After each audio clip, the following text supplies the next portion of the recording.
السلام علیکم ورحمۃ اللہ نحمدہ ونصلی علی رسولہ الکریم اما بعد فاعوذ باللہ من الشیطان الرجیم بسم اللہ الرحمن الرحیم رب اشرح لی صدری ویسر لی امری واحلل عقدۃ من لسانی یفقہوا قولی۔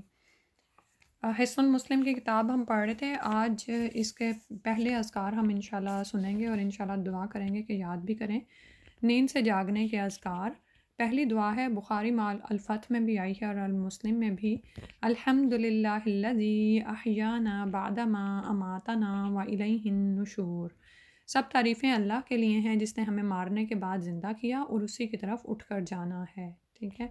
تو تمام تعریفیں اللہ سبحانہ و تعالیٰ کے لیے ہیں۔ الحمدللہ تملأ المیزان، یہ دعا کا وہ ذکر ہے کہ جو کہ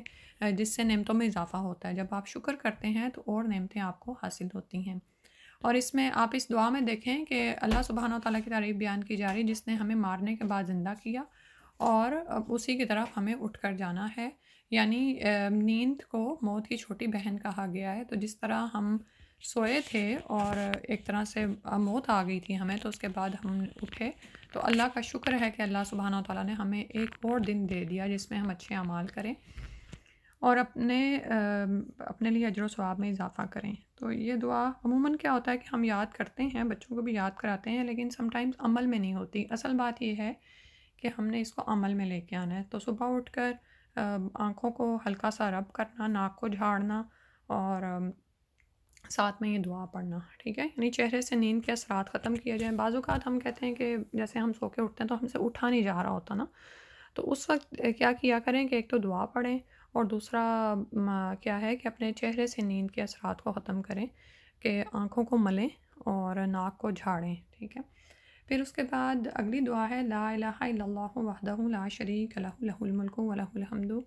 وہو علی کل شیء قدیر، سبحان اللہ والحمد للہ ولا الہ الا اللہ واللہ اکبر ولا حول ولا قوۃ الا باللہ العلی العظیم رب اغفر لی۔ یہ بخاری مال الفتح میں بھی آئی ہے اور یہ الفاظ ابن ماجہ کے ہیں، صحیح ابن ماجہ۔ تو یہ والی دعا بھی رات کو، یعنی جس وقت ہم سو کے اٹھے ہیں تہجد کے وقت پڑھی جاتی ہے، اور یہ وہ دعا ہے، یہ وہ کلمات ہیں کہ جس کو پڑھنے کے بعد جو دعا مانگی جاتی ہے وہ قبول ہوتی ہے، ٹھیک ہے۔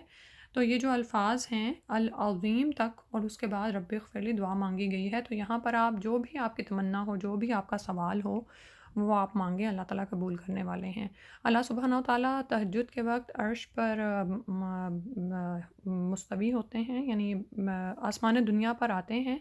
اور وہاں پر پکارتے ہیں کہ ہے کوئی سوالی جو سوال کرے۔ تو آپ کی جو بھی طلب ہو، بعض اوقات کچھ ایسی ہماری دعائیں ہوتی ہیں جو ہمیں بے قرار بے چین کیے رکھتی ہیں، ہم اس کے لیے کبھی کسی کو کہتے ہیں کبھی کسی کو کہتے ہیں۔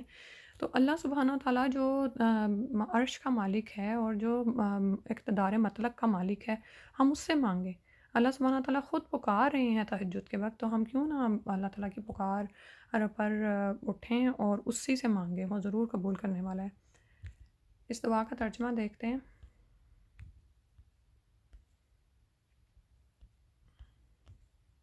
جی، اللہ تعالیٰ کے علاوہ کوئی عبادت کے لائق نہیں، وہ اکیلا ہے، اس کا کوئی شریک نہیں، اسی کے لیے بادشاہت ہے اور اسی کے لیے حمد ہے اور وہ ہر چیز پر قادر ہے۔ اللہ پاک ہے اور سب تعریف اللہ کے لیے ہے، اور اللہ کے سوا کوئی سچا معبود نہیں، اور اللہ سب سے بڑا ہے، اور بلندی اور عظمت والے اللہ کی مدد کے بغیر نہ کسی چیز سے بچنے کی طاقت ہے اور نہ کچھ کرنے کی قوت ہے۔ کتنے خوبصورت الفاظ ہیں۔ اے میرے رب مجھے بخش دے۔ جو شخص رات کسی وقت جاگے اور یہ کلمات کہے تو اسے بخش دیا جاتا ہے، اور اگر کوئی دعا کرے تو قبول ہوتی ہے، پھر اگر اٹھ کر وضو کرے اور نماز پڑھے تو اس کی نماز قبول ہوتی ہے۔ اگلی دعا ہے، الحمد للہ الذی عافانی فی جسدی ورد علی روحی وازن لی بذکری۔ ترمذی کی حدیث ہے، صحیح ترمذی کی۔ سب تعریفیں اللہ کے لیے ہیں جس نے مجھے میرے جسم میں عافیت دی اور میری روح مجھے واپس کی اور مجھے اپنی یاد کی اجازت دی، یعنی اللہ تو سبحانہ تعالیٰ ہی کی حمد ہے کہ اس نے ہمیں یہ توفیق دی کہ ہم دوبارہ اٹھ گئے اور ہمیں ہماری روح واپس کر دی۔ اس نے وہ روح جو چلی گئی تھی اور جس پہ یعنی صرف روح حیوانی ہمارے اندر رہ جاتی ہے اور ہم یعنی بالکل ہی ایک مردہ جسم کی طرح ہوتے ہیں، صرف سانس کی ڈور ہے جو کہ جڑی ہوئی ہوتی ہے۔ تو اللہ کا شکر ہے کہ اس نے ہمیں ایک دوسرا دن عطا کر دیا اور اپنی یاد کی اجازت دی۔ اس کے بعد سورہ آل عمران کی آخری آیات نبی صلی اللہ علیہ وسلم کی سنت مبارکہ تھی کہ وہ پڑھا کرتے تھے۔ ان آیات کی تلاوت سن لیتے ہیں۔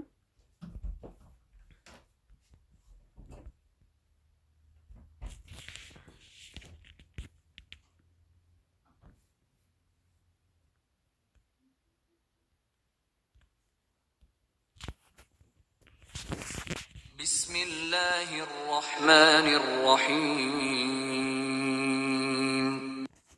إن في خلق السماوات والأرض واختلاف الليل والنهار لآيات لأولي الألباب الذين يذكرون الله قياما وقعودا وعلى جنوبهم ويتفكرون في خلق السماوات والأرض ربنا ما خلقت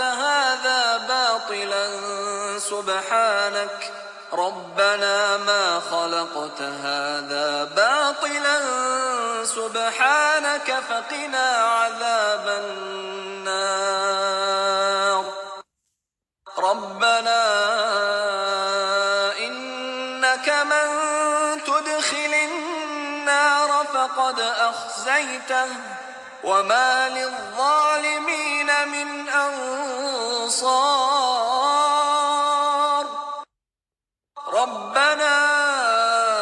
إننا سمعنا مناديا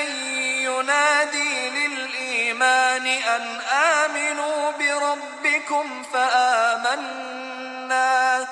ربنا فاغفر لنا ذنوبنا وكفر عنا سيئاتنا وتوفنا مع الأبرار ربنا وآتنا ما وعدتنا على رسلك ولا تخزنا يوم القيامة إنك لا تخلف الميعاد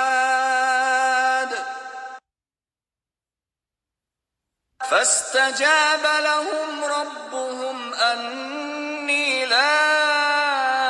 أضيع عمل عامل منكم من ذكر أو أنثى بعضكم من بعض فالذين هاجروا وأخرجوا من ديارهم وأوذوا في سبيلي وقاتلوا وقتلوا لأكفرن عنهم سيئاتهم ولأدخلنهم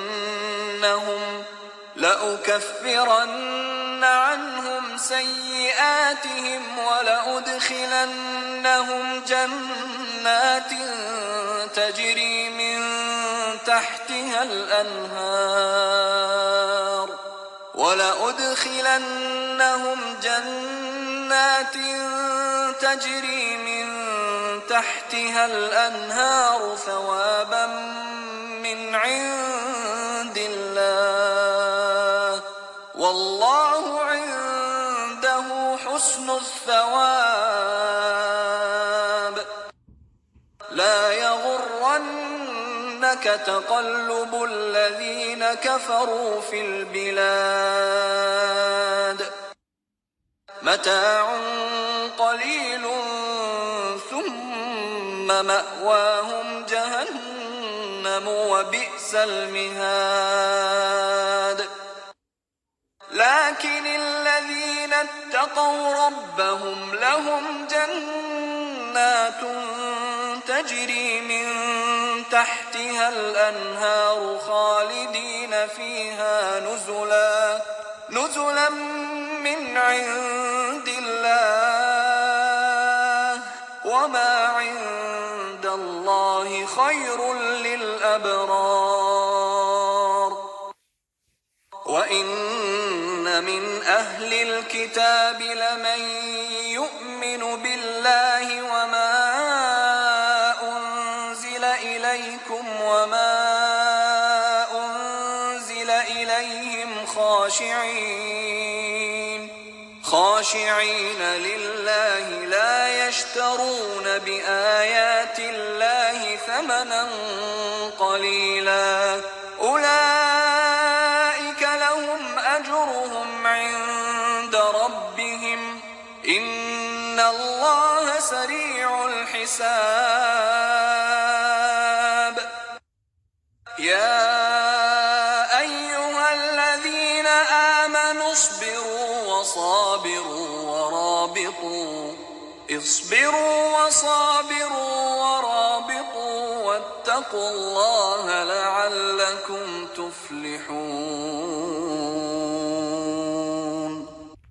ان آیات کا ترجمہ دیکھ لیتے ہیں۔ اعوذ باللہ من الشیطان الرجیم۔ بے شک آسمانوں اور زمین کے پیدا کرنے اور رات اور دن کے بدلنے میں عقلوں والوں کے لیے یقیناً بہت سی نشانیاں ہیں۔ وہ لوگ جو کھڑے اور بیٹھے اور اپنے پہلوؤں پر اللہ کو یاد کرتے ہیں اور آسمانوں اور زمین کی پیدائش میں غور و فکر کرتے ہیں۔ اے ہمارے رب، اور اس کے بعد یعنی یہ پکار اٹھتے ہیں کہ اے ہمارے رب، تو نے یہ بے مقصد پیدا نہیں کیا، تو پاک ہے، سو ہمیں آگ کے عذاب سے بچا لے۔ یعنی یہ عقل والے جب دیکھتے ہیں کہ زمین کائنات کا نظام کس طرح سے مربوط منظم چل رہا ہے، تو وہ سمجھ جاتے ہیں کہ اللہ سبحانہ تعالیٰ نے یہ سب کچھ بے مقصد پیدا نہیں کیا،